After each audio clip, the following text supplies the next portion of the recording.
এই ঘর কেন নির্মাণ করা হয়েছে? এই ঘর নির্মাণ করার পিছনে মহান আল্লাহ রাব্বুল আলামিনের একটি মহৎ উদ্দেশ্য রয়েছে। সেই উদ্দেশ্যটা কি?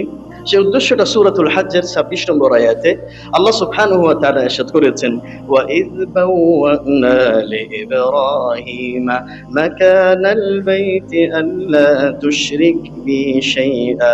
স্মরণ করো হে নবী মুহাম্মদুন সাল্লাল্লাহু আলাইহি ওয়াসাল্লাম, ইব্রাহিম আলাইহিস সালাতু ওয়াস সালাম যখন কাবার স্থান, আমি আল্লাহ রাব্বুল আলামিন ইব্রাহিম আলাইহিস সালাতু ওয়াস সালামকে যখন কাবা নির্মাণের স্থান নির্ধারণ করে দিয়েছিলাম, বর্তমানে যে কাবা অবস্থিত মক্কাতুল মুকাররমায়, এই স্থান নির্ধারণ করে দিয়েছিলেন কে? আল্লাহ সুবহানাহু ওয়া তাআলা। কারণটা কি? এই কারণে আল্লা তুশরিক বি শাইআ, তখন আল্লাহ সুবহানাহু ওয়া তাআলা এই কাবার ঘর নির্মাণ করার পর বলেছিলেন, তোমরা আমার সাথে কাউকে শরীক স্থাপন করবে না। অর্থাৎ মহান আল্লাহ রাব্বুল আলামিন এই ঘর নির্মাণ করেছিলেন মহান আল্লাহ রাব্বুল আলামিনের তাওহীদকে প্রতিষ্ঠা করার জন্য।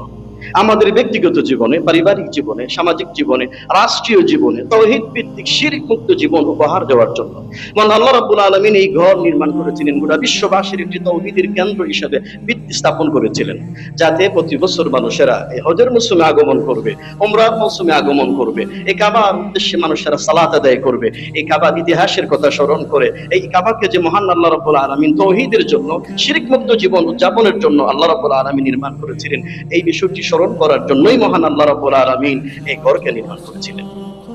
এই ছিল কাবার ইতিহাস। গোটা বিশ্বের সব মুসলিম উম্মাহ এই কাবাকে কেন্দ্র করে ইবাদত করে, এই কাবার দিকে মুখ ফিরে সালাত আদায় করে। গোটা বিশ্বের সব মুসলিম উম্মাহর সদস্যরা যখন হজ এবং উমরা পালন করে, তারা তখন সবাই মিলে একত্রিত হয়ে এই কাবার চতুর্দিকে তাওয়াফ করে। এই কাবার চতুর্দিকে তাওয়াফ করার মধ্য দিয়ে মহান আল্লাহ রাব্বুল আলামিনের এই তাওহীদকে প্রতিষ্ঠা করার তারা চেষ্টা করে।